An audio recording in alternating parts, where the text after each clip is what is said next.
Hi guys, I just want to show you this thing concerning the feasts that are coming up and what days they land on.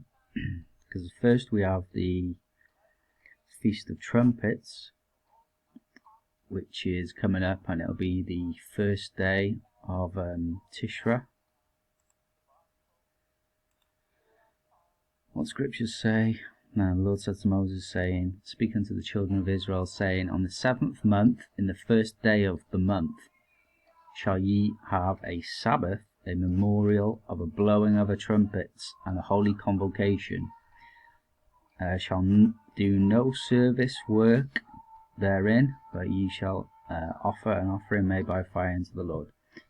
So this is a Sabbath, the Feast of Trumpets, and it falls on here, which is the new moon, but it lines up, you see, with a weekly Sabbath. So here's Saturday, obviously Friday night through to Saturday will be your weekly Sabbath, but it'll also be the first day of trumpets from Friday evening through to all the way to Saturday evening. So yeah, so there's your first Sabbath, which lines up with a weekly Sabbath, making it like a special Sabbath.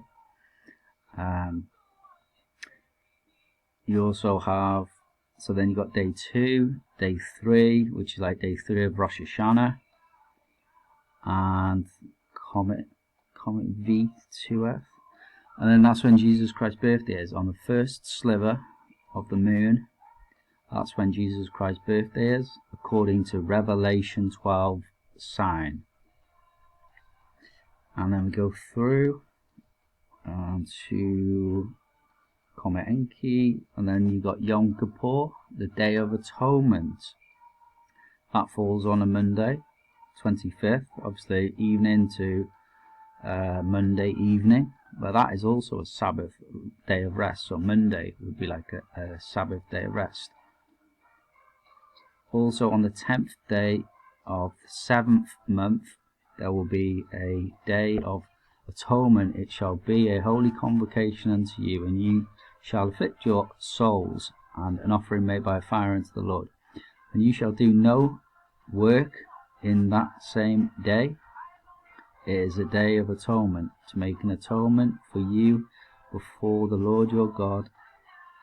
For whosoever soul is to be that shall not be afflicted in that same day shall be cut off from among the people.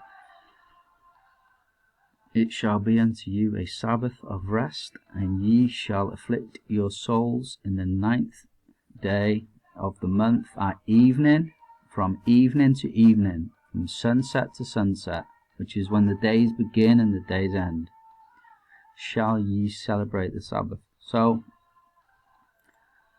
here you've got, this is the 10th day of the month.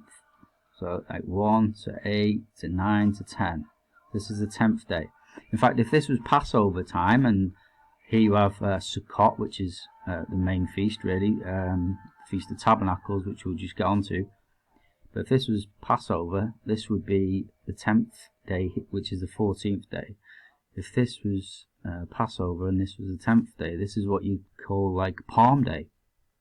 In the old scripture, when my father Moses was in Egypt, what they did on the 10th day, they took a lamb without blemish and kept from among the flock of sheep, and they kept it until the 14th day, which was the Passover. And the time of Jesus Christ, he was taken out among the flock.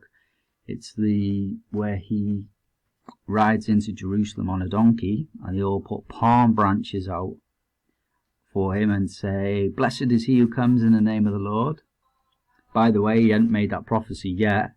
When he was in Jerusalem, he said, You won't see me again until you shall say, Blessed is he who comes in the Lord. But since then, they haven't said that, Israel.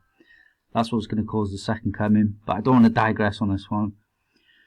So, if this was Passover, this would be the 10th day, leading up to Passover.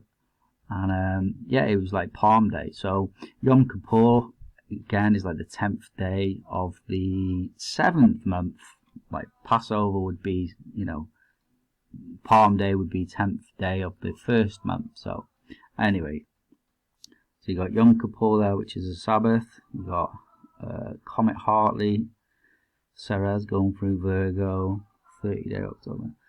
Feast of Tabernacles beginning on the Friday evening, and that's your preparation day for Feast of Tabernacles. So let's just speaking to the children of Israel, saying, on the 15th day of this month, because nothing needs to be done on the evening time of Sukkot. It's not a time of blowing trumpets. It's not a time of taking the lamb as a sacrifice. Sorry there. So on the 15th day of the 7th month, you shall have a Feast of Tabernacles of 7 days for the Lord. On the first day shall be a holy convocation, and you shall do no service work therein. 7 days you shall offer an offering made by fire to the Lord. On the 8th day you shall have a holy convocation. 8th. It's not like Passover, which is 7. It's 8 days. So the 1st and the 8th day. Passover would be the 1st and the 7th day. So this is like the last of the feasts, if you like, for the year. So the first day shall be a holy convocation, and the 8th day shall be a holy convocation, and a Sabbath, solemn assembly, and no service work shall be done therein. Sabbaths. And also the 15th day of the 7th month you shall gather in the fruits of the land. You shall keep a feast unto the Lord 7 days. On the first day you shall have a Sabbath, and on the 8th day shall be a Sabbath.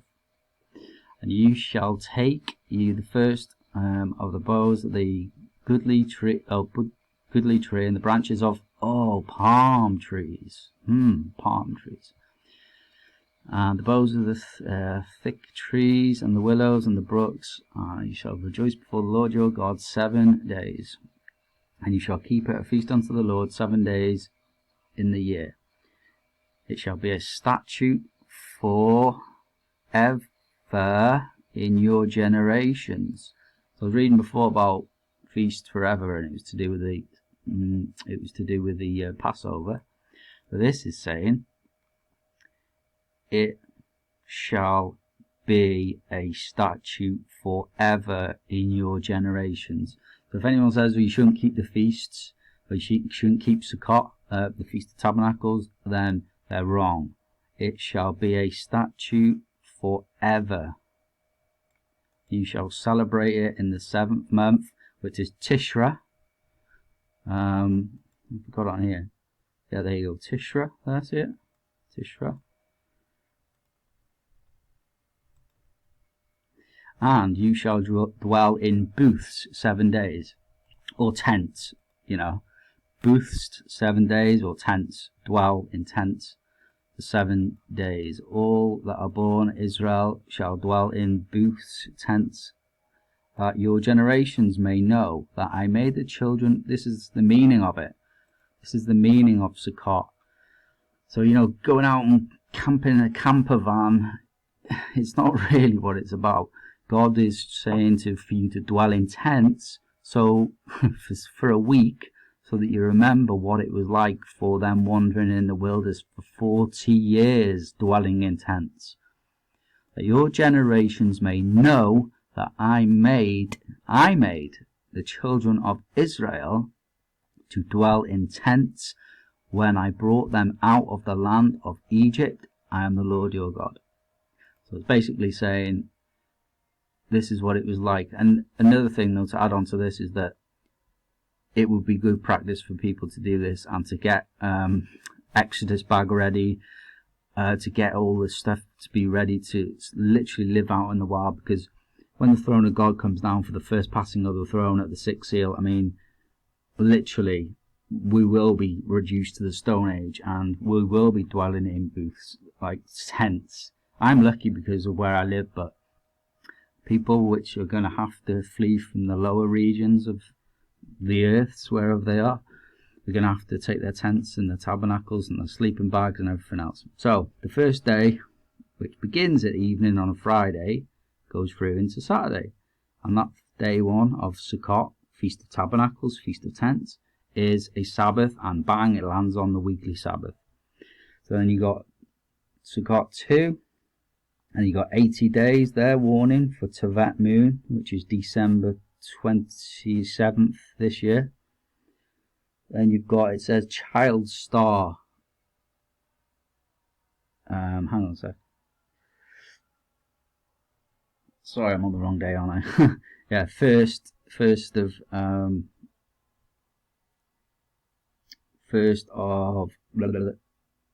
October. Second is day 3.